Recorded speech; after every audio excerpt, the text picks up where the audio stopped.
बिस्मिल्लाहिर्रहमानिर्रहीम। हमने amino acid metabolism शुरू किया हुआ था, तो हमने अमीनो एसिड की डिग्रेडेशन पढ़ ली थी, अमीनो एसिड की सिंथेसिस भी पढ़ ली थी। अब हमारा टॉपिक है कि अमीनो एसिड से स्पेशल प्रोडक्ट कौन से बनते हैं। वो हमने देखा था कि हार्मोन, न्यूरोट्रांसमीटर, केराटिन और ग्लूटाथियोन और प्रोफायरन्स और प्यूरिन्स एंड पायरिमिडिन्स, इनको हम तफसील से ज़रा देखते हैं कि ये स्पेशल प्रोडक्ट बनते कैसे हैं। तो आइए हम चलते हैं स्पेशल प्रोडक्ट की तरफ। तो ये conversion of amino acid to special product, कि अमीनो एसिड जो है वो स्पेशल प्रोडक्ट में किस तरह कन्वर्ट होते हैं। तो सबसे पहले तो हम देखते हैं कि अमीनो एसिड जो है हार्मोन कैसे बनाते हैं। ठीक है, तो हमें पता है कि जो थायराइड हार्मोन है, थायराइड हार्मोन कौन कौन से हैं, T3 और T4, ये भी अमीनो एसिड से मिलकर बने हुए हैं। और एड्रीनल मेड्यूला के हार्मोन कौन कौन से हैं, एपिनेफ्रीन एंड नॉर एपिनेफ्रीन, ये हार्मोन भी काम करते हैं और एज अ न्यूरोट्रांसमीटर भी काम करते हैं। ये भी अमीनो एसिड से मिलकर बने हुए हैं। बाकी वो हमने पढ़ लिया था कि ये किस तरह अमीनो एसिड से मिलकर बनते हैं।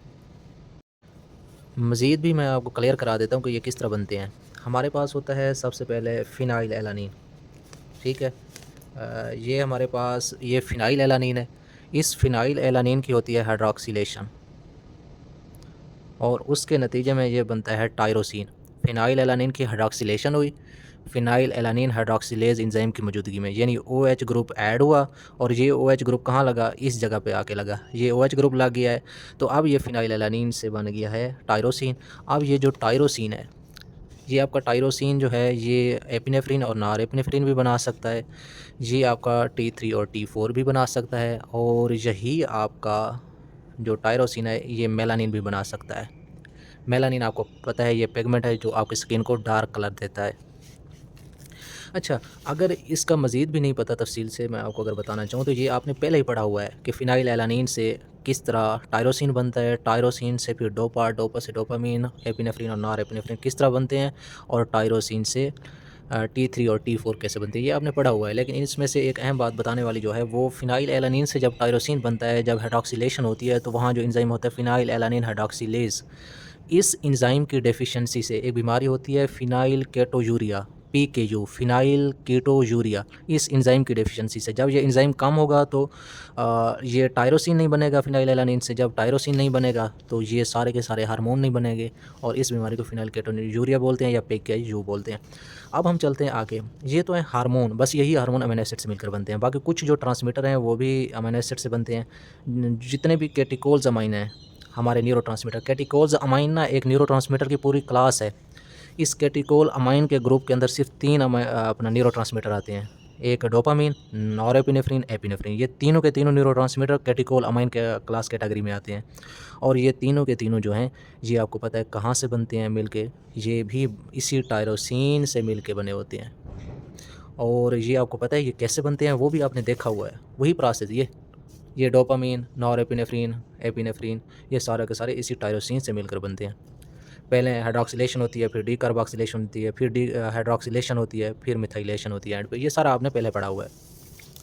तो इसी टायरोसिन से ये डोपामीन, नॉरएपिनेफ्रिन और एपिनेफ्रिन पैदा होते हैं। डोपामीन आपको पता है ये न्यूरोट्रांसमीटर है और ये क्या करता है, ये आपके ब्रेन को एक्साइटेटरी सिग्नल देता है। एपिनेफ्रिन और नॉर एपिनेफ्रिन आपको पता है ये आपके सिम्पथेटिक और पैरासिम्पथेटिक नर्वस सिस्टम का हिस्सा है। ठीक है, ये है कैटेगोल अमाइन की कैटेगरी। उसके बाद कुछ जो अमाइनो एसिड हैं, वो अमीनो एसिड एज आ न्यूरोट्रांसमीटर भी काम करते हैं। कौन कौन से, जिस तरह ग्लाइसिन हो गया, गाबा हो गया, ये दोनों के दोनों एक्साइटेटरी न्यूरोट्रांसमीटर हैं। सॉरी, ये इनहिबिटरी न्यूरोट्रांसमीटर हैं। ग्लाइसिन और गाबा ये दोनों के दोनों अमाइनो एसिड हैं और एज आ इनहिबिटरी न्यूरोट्रांसमीटर के तौर पे काम करते हैं। यानी हमारी नर्व्स जो है ना, न्यूरॉन्स हैं, उनके अंदर ये सिग्नल को इनहिबिट कर रहे होते हैं। और इसी तरह जो हमारे एसिडिक अमीनो एसिड हैं, ग्लूटामिक एसिड और अस्पार्टिक एसिड, ये दोनों के दोनों ये एक्साइटेटरी न्यूरोट्रांसमीटर हैं और दोनों के दोनों ब्रेन के अंदर पाए जाते हैं। ग्लूटामिक एसिड और अस्पार्टिक एसिड ये एक्साइटेटरी न्यूरोट्रांसमीटर जो ब्रेन के अंदर पाए जाते हैं, और ग्लाइसिन और गाबा ये ब्रेन और स्पाइनल कार्ड में पाए जाते हैं और इनहिबिटरी न्यूरोट्रांसमीटर हैं। ये 4 अमीनो एसिड हमारे न्यूरोट्रांसमीटर के तौर पे काम करते हैं। उसके बाद हम चलते हैं, कुछ जो अमीनो एसिड हैं वो न्यूरोट्रांसमीटर में कन्वर्ट हो जाते हैं। मसलन हिस्टाडीन एक अमीनो एसिड है, ये कन्वर्ट हो जाता है हिस्टामाइन में। इसकी होती है डीकार्बोक्सिलेशन। डीकार्बोक्सिलेशन होती है, हिस्टाडीन और हिस्टामाइन में कन्वर्ट हो जाता है और विटामिन B6 को एंजाइम के तौर पे ये काम कर रहा होता है इस रिएक्शन में। हिस्टामाइन आपको पता है, ये हिस्टामाइन क्या है, एक न्यूरोट्रांसमीटर है हिस्टामाइन। और ये हिस्टामाइन क्या काम करता है, ये एज आ वेज़ोडाइलेशन काम करता है, ब्लड वेसल की डायलेशन करता है और एज आ एलर्जिक रिएक्शन काम करता है। वैसे भी हिस्टामिन के आप जितने भी फंक्शन हैं आप मेटा से सर्च कर लें या चैट जीपीटी से कर लें, हिस्टामिन के फंक्शन क्या क्या हैं, ये आपको पता होना चाहिए कि ये न्यूरोट्रांसमीटर है। उसके बाद एक और अपना अमाइनो एसिड होता है ट्रिप्टोफैन, ठीक है। वैसे हमारे पास जो एरोमेटिक अमाइनो एसिड थे वो 3 थे और तीनों के तीनों इम्पोर्टेंट हैं। एक फिनाइलएलानिन था, ये भी एरोमेटिक था, ये भी इम्पोर्टेंट है। टायरोसिन था, ये भी इम्पोर्टेंट है क्योंकि इतने आगे चीज़ें बना रहा है। ट्रिप्टोफैन भी, ये भी हमारा एरोमेटिक अमाइनो एसिड है, ये भी इम्पोर्टेंट है। 3 अमाइनो एसिड जो हैं एरोमेटिक और तीनों इम्पोर्टेंट है। ट्रिप्टोफैन से बनता है 5 हाइड्रॉक्सी ट्रिप्टोफैन।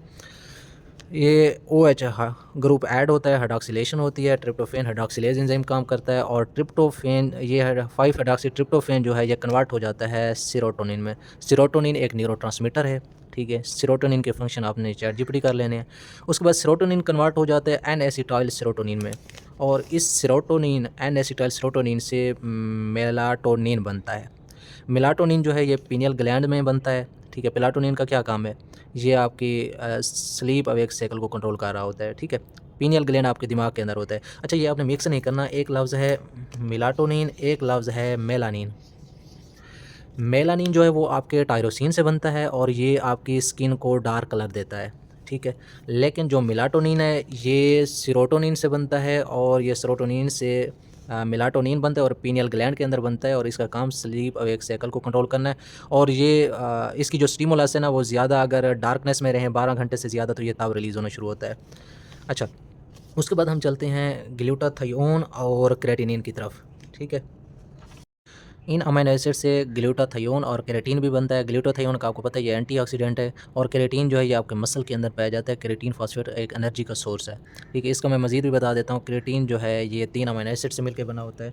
वो आपको पता है कौन कौन सी हैं, जाम GAM, ग्लाइसिन, उसके बाद होता है A से आर्जिनिन और M से मैथियोनिन, ठीक है। इसका मैं आपको मेटाबॉलिज्म भी बता देता हूँ। ये देखें मेटाबॉलिज्म, सबसे पहले ग्लाइसिन जो है वो आर्जिनिन के साथ मिलता है। Arginine glycine amino transferase amidino transferase enzyme होता है, ठीक है। वो एक इंटरमीडिएट बनाता है, इस इंटरमीडिएट में घुसने की ज़रूरत नहीं है।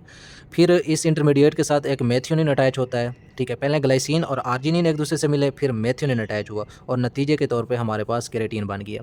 लेकिन ये केराटिन करता क्या है मसल के अंदर, इस केराटिन के साथ एक फास्फेट ग्रुप अटैच होता है, ATP से एक phosphate group. Keratin kinase enzyme जो है वो फास्फेट अटैच कराता है और ये केराटिन फास्फेट बन जाता है। ये केराटिन फास्फेट एक एनर्जी का सोर्स है। ये क्या है, ये एनर्जी का सोर्स है मसल के लिए। मसल को जब एनर्जी की ज़रूरत पड़ेगी तो ये केराटिन फास्फेट एनर्जी देगा। लेकिन ये केराटिन फास्फेट खुद ब खुद ये वाटर की मौजूदगी में ये केराटिनिन में कन्वर्ट हो जाता है। क्रेटिनिन, जो क्रेटिनिन है ये वेस्ट प्रोडक्ट है, वेस्ट प्रोडक्ट है।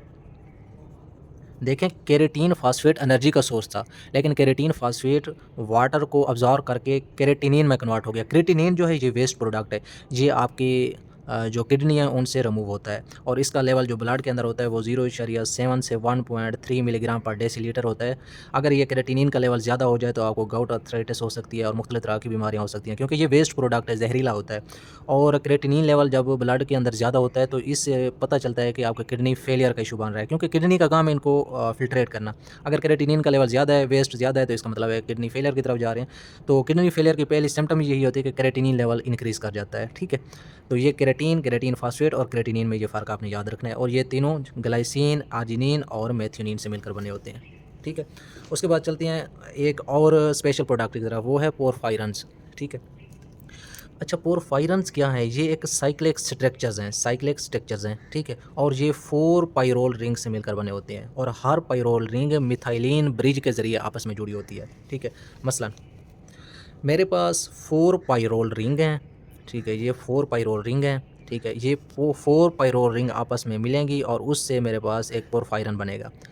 अच्छा, ये पोरफायरन जो है ये एक आयरन एटम को ऑब्ज़र्व करता है, एक आयरन एटम के साथ मिलता है और नतीजे के तौर पे हमारे पास हीम बनता है। हीम जो है वो 2 अल्फ़ा चेन्स और 2 बीटा चेन्स के साथ अटैच होता है और उसके नतीजे में हीमोग्लोबिन बनता है। हीमोग्लोबिन आपको पता है ये ऑक्सीजन कैरियर कंपाउंड है, ठीक है। तो ये हम हीमोग्लोबिन के अंदर भी इसकी सारी स्टोरी पढ़ेंगे, ठीक है। लेकिन हम पढ़े हैं अमीनो एसिड से ये किस तरह बनता है। तो ये जो 4 पायरोल रिंग है ना, ये बेसिकली अमीनो एसिड से मिलकर बनती हैं। इसके अंदर होता है ग्लाइसिन, ग्लाइसिन, ग्लाइसिन मिलके ये पायरोल रिंग बनाता है। फिर ये आगे स्टोरी शुरू होती है, हीमोग्लोबिन तक ख़त्म होती है। ये ग्लाइसिन और सक्सिनाइल कोएंजाइम है, ये आपस में मिलते हैं और इनके नतीजे में एक पायरोल रिंग बनता है। फिर पायरोल रिंग से जो बनता है वो पोरफायरन, फिर हीम, फिर ये चेन्स मिलके हीमोग्लोबिन बनाती है। अच्छा, ये पोरफायरियाज़ या पोरफायरन क्या मेटाबॉलिज़्म या हीम मेटाबॉलिज़्म, ये भी अगर आप चाहें तो हम डिस्कस कर लेंगे, लेकिन ये बहुत लेंथी हो जाएगा। अगर आप कहेंगे तो फिर हीमोग्लोबिन के अंदर ही हम डिस्कस कर लेंगे कि हीम मेटाबॉलिज़्म, हीम की सिंथेसिस और हीम की डिग्रेडेशन, ठीक है। लेकिन फ़िलहाल हम अपने टॉपिक की तरफ रहते हैं। एक आखिरी प्रोडक्ट है प्यूरिन्स और पायरिमिडीन्स, ठीक है। प्यूरिन्स आपको पता है ये डबल रिंग स्ट्रक्चर्स होती हैं, ठीक है। प्यूरिन्स कौन-कौन सी हैं? 2 ही तो हैं, गवानीन और एडेनिन। ये आपको पता है डीएनए और आरएनए के न्यूक्लियोटाइड बनाती हैं। और ये जो प्यूरिन्स हैं, जो डबल रिंग हैं, जो गवानीन और एडेनिन है, ये 3 अमीनो एसिड से मिलकर बनी होती है, ग्लाइसिन, ग्लूटामाइन और अस्पार्टेट, ठीक हो गया। उसके बाद जो पायरिमिडीन्स हैं, वो सिंगल रिंग होती हैं और वो थायामीन है, साइटोसिन है और यूरिसिल है, ये 3 हैं, ठीक है। और ये कौन से अमीनो एसिड से मिलकर बनी होती हैं? ये 2 अमीनो एसिड से, ग्लूटामाइन और अस्पार्टेट। ग्लूटामाइन और अस्पार्टेट ये दोनों के अंदर है, लेकिन इसके अंदर सिर्फ ग्लूटामाइन और अस्पार्टेट है, उसके अंदर ग्लूटामाइन अस्पार्टेट के साथ ग्लाइसिन भी है। तो ये मेन स्पेशलाइज्ड प्रोडक्ट हैं जो आपके अमीनो एसिड से मिलकर बने होते हैं। यहाँ तक हमारे अमीनो एसिड का मेटाबॉलिज्म का तकरीबन सारा कंप्लीट हो गया है। उसके बाद हमने अमीनो एसिड के डिसऑर्डर डिस्कस करने हैं।